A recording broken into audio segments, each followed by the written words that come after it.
नमस्कार मित्रों, क्या हाल चाल है? कैसे हो आप लोग? आई होप कि सब बढ़िया होगा। मैं क्या कह रहा था कि हम जीवन भर ना एक आर्टिफिशियल जीवन जीते हैं, एक प्लास्टिक वाला जीवन जिसमें कोई जान नहीं होती है। एक प्लास्टिक और एक फूल में बड़ा अंतर होता है। प्लास्टिक मुर्दा होता है, फूल में एक महक होती है, फूल में एक सुगंध होती है, फूल में जीवंतता होती है, फूल में प्राण होते हैं। और हम एक प्लास्टिक से भरा हुआ जीवन जीते हैं जहाँ पर हम जीवन भर बेहोशी में और दूसरों के लिए जीते हैं। कभी आपने अपने बारे में सोचा है क्या कि एक्चुअली में मैं क्या चाहता हूँ, मैं किस लिए आया हूँ, मेरे जीवन का क्या लक्ष्य है?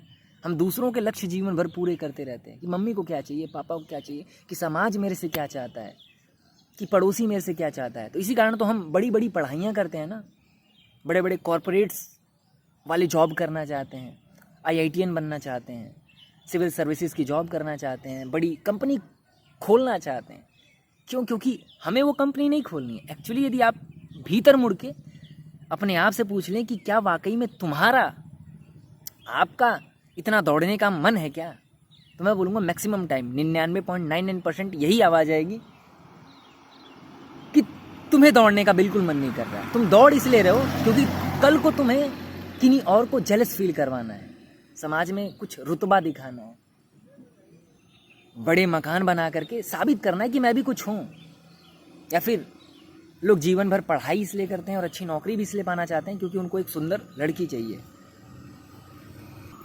तो जीवन भर हम ना भागते दूसरों के लिए हैं। हम सोचते हैं ना कि हम अपने लिए भाग रहे हैं, मैं अपने लिए कर रहा हूँ, घर बना रहा हूँ तो अपने लिए, शादी कर रहा हूँ तो अपने लिए, घड़ी खरीद रहा हूँ तो अपने लिए, मोबाइल खरीद रहा हूँ तो अपने नहीं।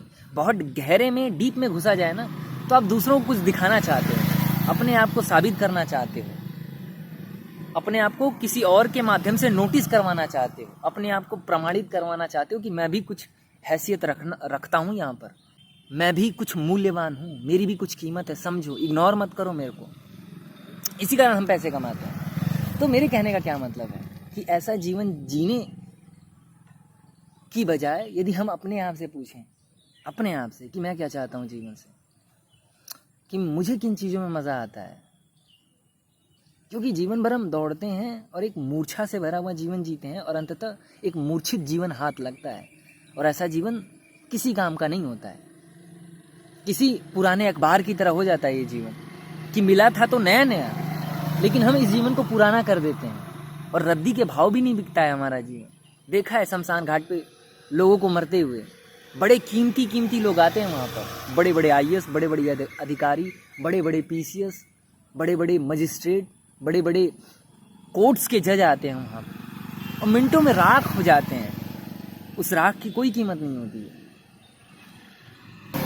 तो साहब, हमारे और आपके जीवन की कोई कीमत नहीं है, बशर्ते एक सुगंध से भरा हुआ जीवन दूसरों के जीवन में भी सुगंध बिखरा देता है, सुगंध फैला देता है और सुगंध ही रह जाती है। आप नहीं रह जाओगे। देह तो मरण धर्मा है, देह तो एक दिन गिर जाएगी, देह एक दिन मर जाएगी। आप अपनी सुगंध, आप अपने एहसास को यहाँ पे छोड़ जाते हो, आप अपने व्यवहार को यहाँ पे छोड़ जाते हो। तो बजाय कि हम दूसरों के लिए अपना जीवन जिएं, सबसे पहली प्रायोरिटी हमारे लिए है। किसी महापुरुष ने बहुत सुंदर बात कही है, यदि जीवन को ढंग से जीना हो और धर्म के रास्ते पे चलना हो और अंततः जीवन को सफल बनाना हो ना, तो निपट स्वार्थी हो जाओ, खुद के बारे में सोचना शुरू कर दो। सबसे पहली प्रायोरिटी तुम्हारी तुम हो।